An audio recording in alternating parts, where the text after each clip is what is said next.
लोग बात कर रहे हैं सिन और एंटी की। आवाज़ आ रही है? सबको क्लियर है? ठीक है। इसको हम लोग किस में देख रहे हैं? एल्डोक्साइम और कीटोक्साइम में। एल्डोक्साइम कीटोक्साइम कब बनते हैं? जब एल्डिहाइड या कीटोन रिएक्ट करता है हाइड्रोक्सिल अमीन से, दैट इज़ NH2OH। NH2OH का ये जो 2 हाइड्रोजन है, ये इसके एल्डिहाइड या कीटोन के ऑक्सीजन को रिप्लेस क्या करना है? ऑक्सीजन को रिमूव करके वहाँ पे NOH प्लेस करवा देते हैं डबल बॉन्ड से। तो उस कंपाउंड को हम बोलते हैं एल्डोक्साइम और कीटोक्साइम। और इसमें हम लोग देखते हैं एंटी और सिन। ठीक है। अब इसमें एंटी और सिन हमें कैसे देखना है? H और OH की पोजीशन देखनी है डबल बॉन्ड के अराउंड। अगर डबल बॉन्ड के अराउंड H और OH की पोजीशन अपोजिट डायरेक्शन में है, इस डबल बॉन्ड से अगर इस मॉलिक्यूल को कट करें, H और OH अपोजिट डायरेक्शन में है, तो उसको हम लोग बोलते हैं एंटी। और अगर सेम डायरेक्शन में है, सेम साइड में है, तो उसको हम लोग बोलते हैं सिन। जैसा कि यहाँ पे दिखाया गया है, H और OH इसके एक साइड में है, तो इसको हम लोग बोलेंगे सिन। क्लियर हुआ आर्ची?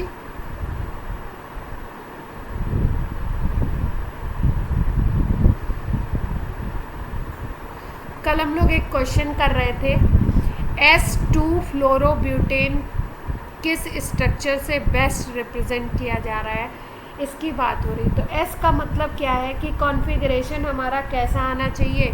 Anti clockwise. ठीक है। तो हमने A और D को पहले ही डिस्कार्ड कर दिया था, हटा दिया था। ये आपका इसमें हमारे वेज डैश नहीं दिखाए गए हैं, तो इसको हमने पहले हटा दिया था D वाले को, और A वाले को भी हमने पहले ही हटा दिया था, रिमूव कर दिया था। अब B और C में कन्फ्यूज़न था कि B और C में कौन सा हो सकता है। तो B और C के अगर स्ट्रक्चर को आप देखिए तो हमें क्या करना पड़ेगा?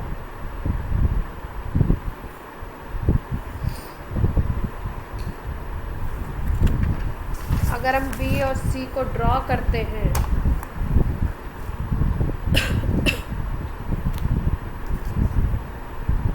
ये था S2 फ्लोरो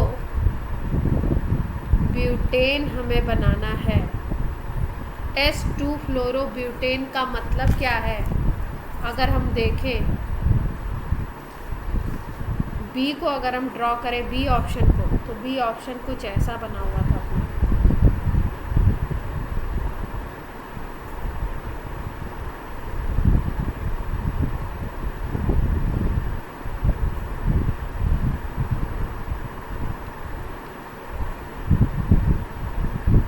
ये B ऑप्शन है अपना, F यहाँ पे अटैच है। ठीक है। अब अगर हम B ऑप्शन में देखें तो H कहाँ पे दिखाई दे रहा है आपको? भाई ये जो जितने भी बॉन्ड है, इसमें जो स्ट्रेट लाइन इस तरीके से दिखती है, वो हम बोलते हैं कि भाई प्लेन में।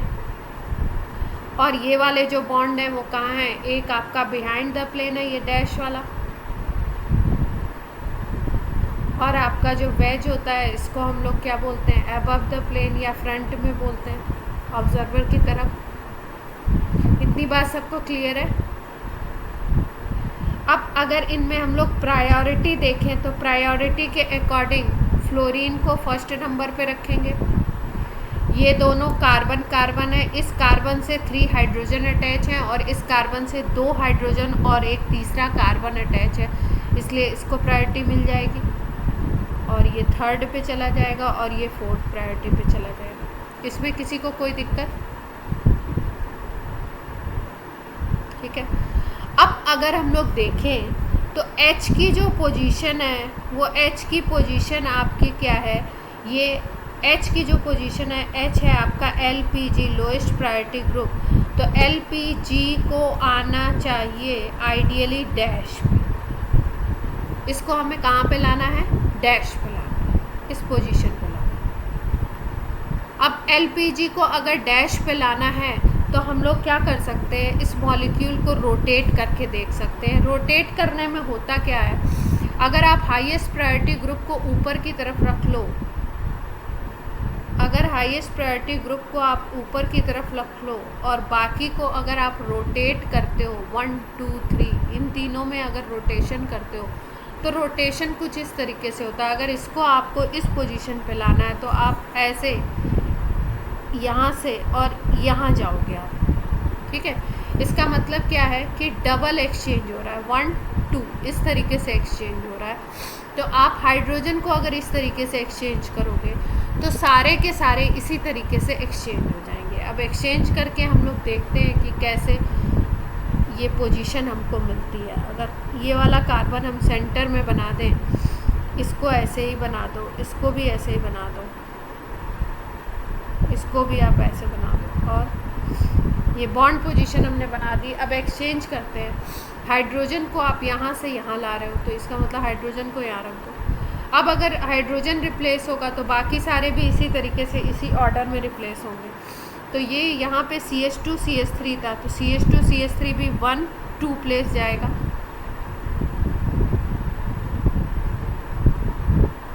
इसी तरीके से अगर फ्लोरीन की बात करो तो फ्लोरीन भी 2 प्लेस जाएगा। अगर यहाँ पे हाइड्रोजन है और फिर उसके बाद थर्ड पोजीशन ये वाली है तो फ्लोरीन यहाँ पे आ जाएगा। अब कौन बच रहा है हमारे पास? 4 बॉन्ड थे, अब किसको रिप्लेस करना है? CH3 को। CH3 1 2 यहाँ पे आ जाएगा। देख पा रहे हो आप लोग? अब अगर प्रायोरिटी के अकॉर्डिंग रखें हम 1 ये वाला 2 पे था, ये वाला 3 पे था और ये 4 पे है। 4 को भूल जाओ और बाकी को अकॉर्डिंगली लगा लेते हैं। 1 2 3 अगर 1 2 3 तुम जाते हो तो ये क्या आता है? कॉन्फ़िगरेशन 1 2 2 2 2 3 अगर हम जाते हैं तो हमें क्या मिल रहा है? क्लॉकवाइज मिल रहा है क्या? यस और नो? तो क्लॉकवाइज का मतलब कैसा कॉन्फ़िगरेशन मिल गया हमको? आर। ठीक। अब हम सी ऑप्शन को देखते हैं। अगर हम लोग सी को ऑब्जर्व करें तो सी ऑप्शन हमारा कुछ इस तरीके का था।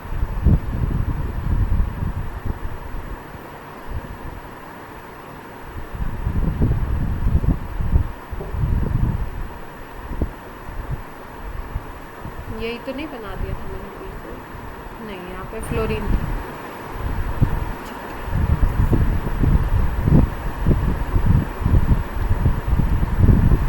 ठीक है।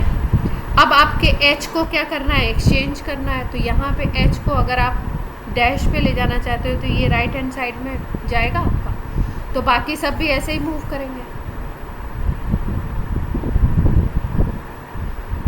अगर बाकी सबको भी हम ऐसे ही एक एक मूव करा दें तो ये आपका H आ गया यहाँ पे, ठीक है। अब ये CH2 CH3 यहाँ पे था तो आगे चला जाएगा। फ्लोरीन को एक मूव करा दो और CH3 यहाँ पे आ गया। अब अगर हम हाईएस्ट और उससे देखें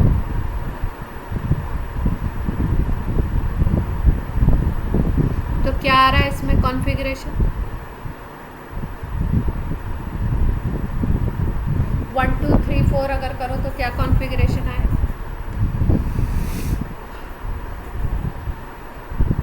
इसमें भी आर आ रहा है, ठीक है, लेकिन ऐसा आना था कुछ नहीं, कुछ गड़बड़ तो नहीं हुई है। सिंगल अच्छा, एक चीज़ और हम देख सकते हैं।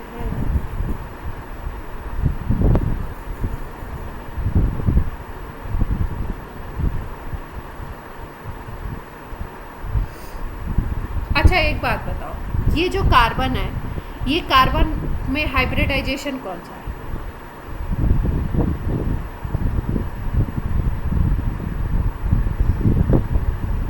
ये जो सेंटर वाला कार्बन है इसमें हाइब्रिडाइजेशन कौन सा है?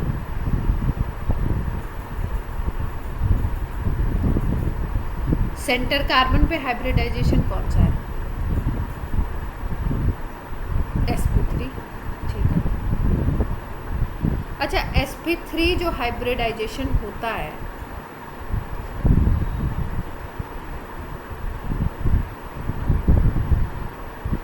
इस हाइब्रिडाइजेशन में कोई ऐसी सिचुएशन होती है क्या कि आपकी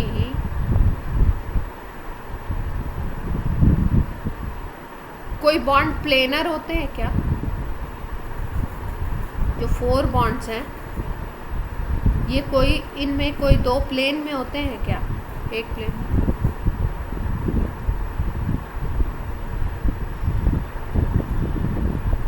होते हैं? पक्का बोलो, सोच के बोलो। टेट्राहेड्रल ज्योमेट्री होगी ना?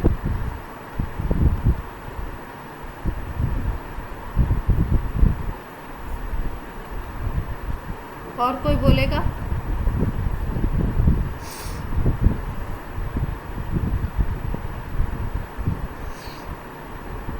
दो बॉन्ड प्लेन में होते हैं। इस बात में कोई कंफ्यूजन तो नहीं? अच्छा, और एक आपका फ्रंट की तरफ होगा और एक क्या होगा? बैक की तरफ होगा। ऐसा ही होता है ना?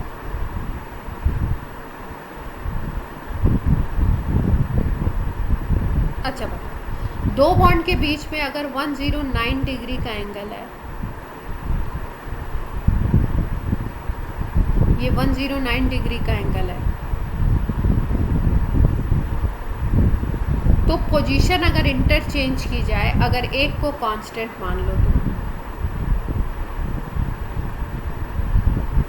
तो पोजीशन को कैसे इंटरचेंज करोगे? कितने एंगल पे पोजीशन इंटरचेंज होगी?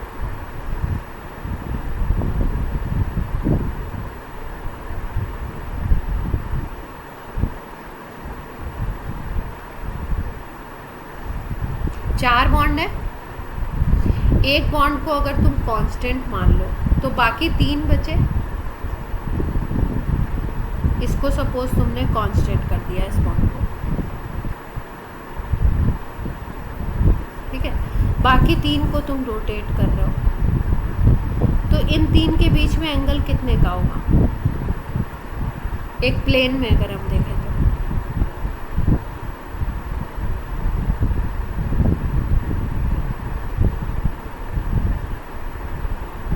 ऐसा कुछ होगा क्या? सिस्टम ऐसा कुछ दिखेगा आपने? अगर ऊपर वाले को, ये जो ऊपर है इसको छोड़ दो, आप इन तीनों को देखो, नीचे वालों को, तो ऐसा कुछ दिखेगा क्या? ये 120 के एंगल पे दिखेंगे क्या? इस बात से सब लोग एग्री कर रहे हैं या नहीं कर रहे हैं? पहले की बात,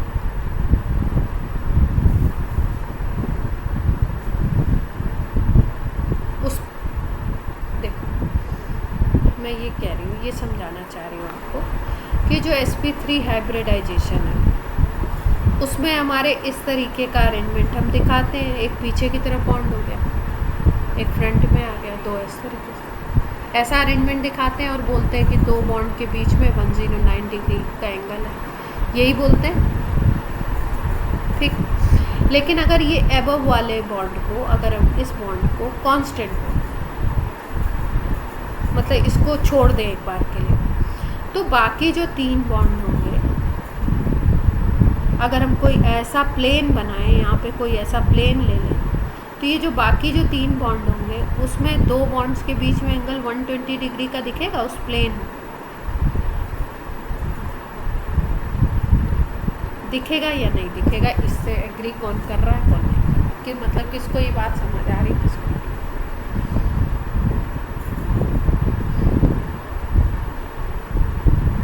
दिखेगा?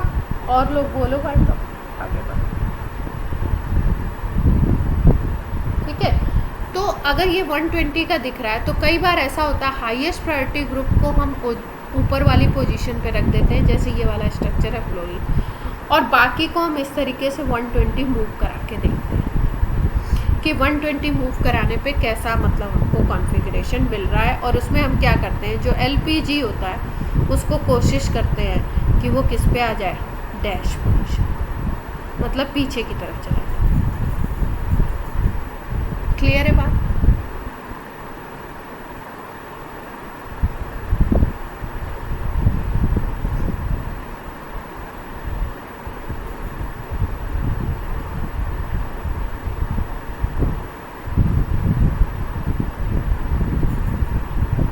इसमें दोनों ही आर आ गए, एक आंसर तो आएगा, ये ऐसा आना चाहिए था। दोनों आर कैसे आ गए? अभी तो मैंने देखा था,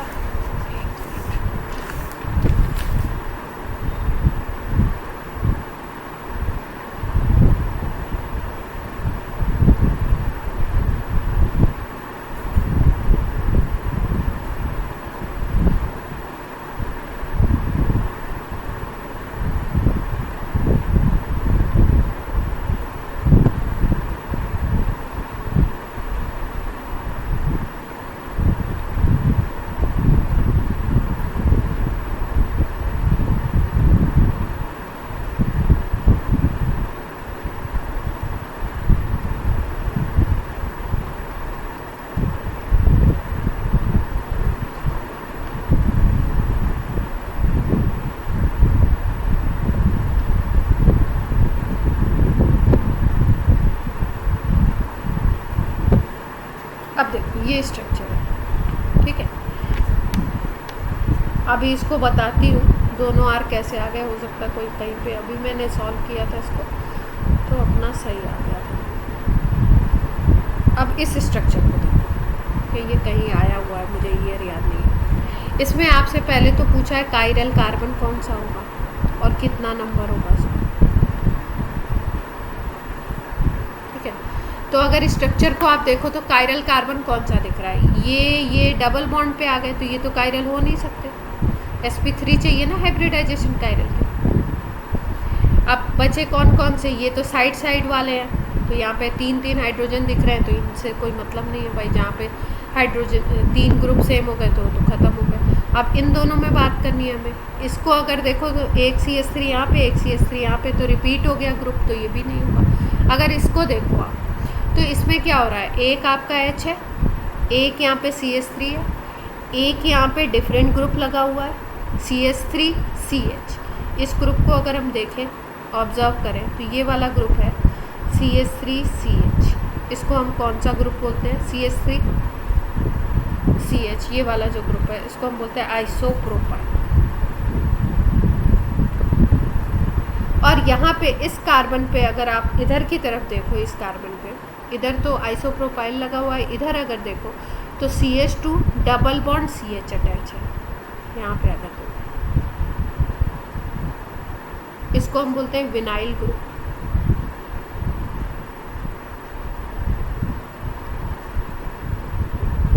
ठीक है। अब अगर हमें 1 2 3 की पोजीशनिंग देनी है तो हाइड्रोजन और मिथाइल में तो हम प्रायोरिटाइज कर सकते हैं, पर यहाँ पे ये जो कार्बन है ये आइसोप्रोपाइल बना रहा है और ये जो कार्बन है ये क्या बना रहा है, विनाइल बना रहा है। तो आइसोप्रोपाइल और विनाइल में किसको प्रायोरिटी दें, किसको हम ज़्यादा नंबर दें, उसमें हम देखते हैं विनाइल को हम प्रायोरिटी देते हैं आइसोप्रोपाइल को। अब ऐसा करते क्यों है देख लेते हैं ध्यान से क्या चीज़ है। इस कार्बन को अगर हम ऑब्जर्व कर रहे हैं तो यहाँ पे देखो इससे जस्ट ये वाला कार्बन अटैच है और इस कार्बन पे देखो क्या क्या अटैच है। इस कार्बन से एक कार्बन अटैच है, इधर एक कार्बन अटैच है और एक हाइड्रोजन अटैच है। इतनी बात समझ आ रही है। अब इस कार्बन से अगला इधर वाला कार्बन देखो, तो इस कार्बन को अगर देखोगे तो एक तो हाइड्रोजन अटैच है, ठीक है, और यहाँ पे डबल बॉन्ड से कार्बन अटैच है। जो डबल बॉन्ड वाला कार्बन होता है ना, ये डबल बॉन्ड वाली कोई चीज़ है, उसको इंटरप्रेट ऐसे करते हैं हम लोग इसमें, मतलब इसको ऐसे समझते हैं जैसे मान लो ये कार्बन है, इस पर अगर डबल बॉन्ड है कार्बन पे तो इस कार्बन को हम इस तरीके से रिप्रेजेंट करते हैं, मतलब इस तरीके से समझते हैं, रिप्रेजेंट नहीं करते, कि अगर डबल बॉन्ड कार्बन है ना तो इसका मतलब इससे 2 कार्बन अटैच है। समझ आ रही है बात। जैसे मान लो यहाँ पे ये C, ये बस समझने के लिए है, ऐसा नहीं है कि ये कोई स्ट्रक्चर है, हाइपोथेटिकल चीज़ है। जैसे C डबल बॉन्ड O है कहीं पे, हमें ये दिख रहा है, तो इसका मतलब ये है ना, इस कार्बन को जब हम ऑब्जर्व करेंगे तो हम ये बोलेंगे कि ये C सिंगल बॉन्ड O और C सिंगल बॉन्ड O। तो अगर आप इस C डबल बॉन्ड C को इस तरीके से देखते हो कि इस कार्बन से एक और कार्बन और इधर भी एक कार्बन अटैच है, तो इस कार्बन से एक कार्बन ये और एक और कार्बन अटैच है, एक हाइड्रोजन अटैच है, और अगर इधर वाले को देखो तो इधर भी एक कार्बन और एक ये हाइड्रोजन अटैच है, और फिर इस कार्बन से और भी हाइड्रोजन अटैच है। तो प्रायोरिटी हमें किसको देना चाहिए?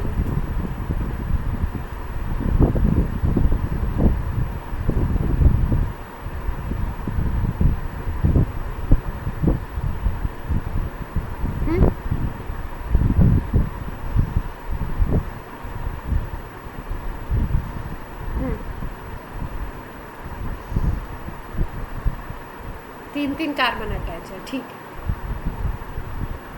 देखो इसके ये जो दोनों कार्बन है ना, ये वाला कार्बन, ये वाला जो कार्बन है, इससे भी एक कार्बन और इससे भी एक कार्बन ऐसे अटैच है। इस पे भी आपका, इस पे हमने 2 कार्बन दिखा दिए, एक इधर वाला और एक इधर वाला। इस पे भी एक और कार्बन दिखाएंगे। जो डबल बॉन्डेड कार्बन है उस पे 2 कार्बन होंगे। समझ रहे हो? तो इसके जस्ट इधर वाला जो कार्बन है इस पे भी एक और कार्बन आ गया, प्रायोरिटी इसलिए इसकी ज़्यादा। यहाँ पे देखो ये इस कार्बन से ये कार्बन, इन दोनों कार्बन की हम बात कर रहे हैं, फोकस कर रहे हैं इस कार्बन की बात कर रहे हैं और इस कार्बन की बात कर रहे हैं। ठीक, इस कार्बन से इधर एक कार्बन, इधर एक कार्बन, इधर एक हाइड्रोजन। ठीक, 3 ग्रुप ये हो गए। और इस कार्बन को अगर देखो तो यहाँ पे डबल बॉन्ड से कार्बन अटैच है, इसका मतलब यहाँ पे भी एक कार्बन, यहाँ पे भी एक कार्बन और फिर इस कार्बन पे 2 हाइड्रोजन। क्लियर हो रही है बात? इसका मतलब इस एडजेसेंट वाले से जो कार्बन अटैच है इस कार्बन पे ही एक, और यहाँ पे फिर कार्बन, फिर यहाँ पे कार्बन। तो इस तरीके से अगर समझो तो ये पोजीशन बन रही है। ठीक है, अब देखो प्रायोरिटी किसको देना चाहिए। ठीक है, देखो इस कार्बन से फिर ये वाला कार्बन अटैच है, लेकिन उससे कोई और कार्बन अटैच नहीं है।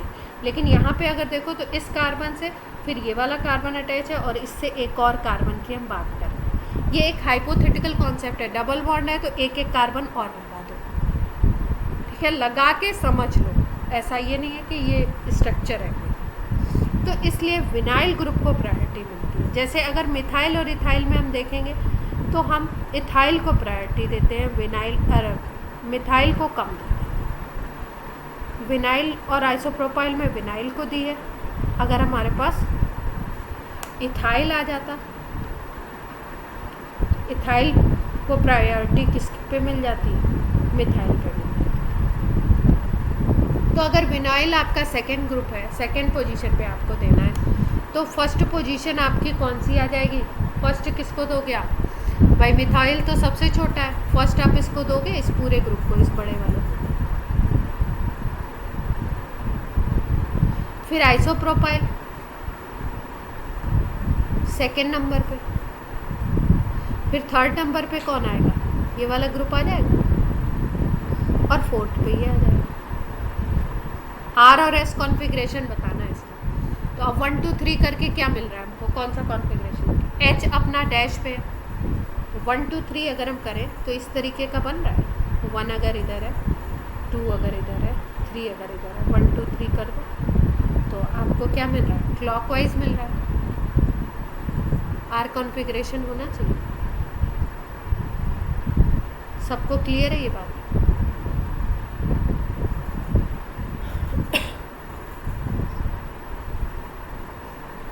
तो क्या करना है, जो भी अपना कार्बन दिखता है उस कार्बन पे किस तरीके की पोजीशन, इसको हमने स्टार लगा दिया। इन जनरली स्टार जो लगाते हैं वो कायरल को लगाते हैं। कायरल अपना ये।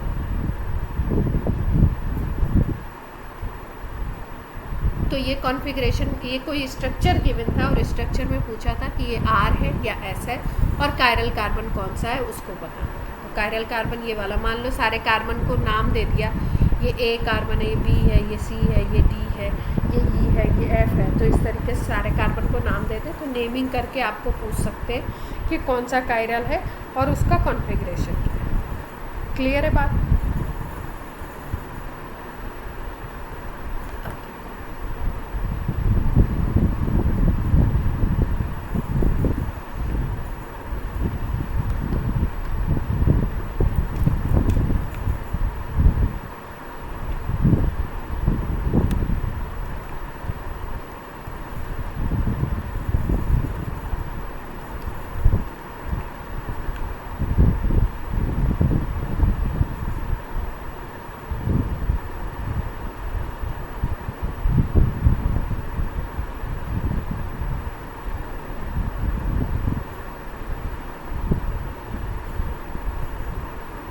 शानू,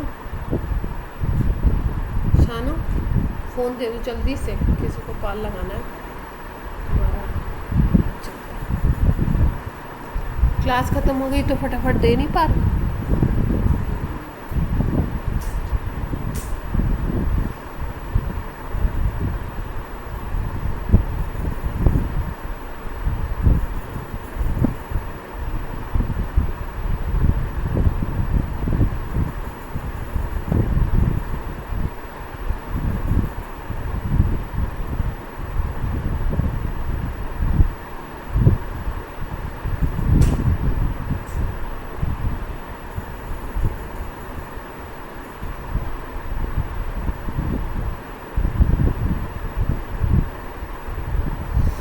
कॉल करो और बोलो अभिनव भैया क्लास अटेंड करना।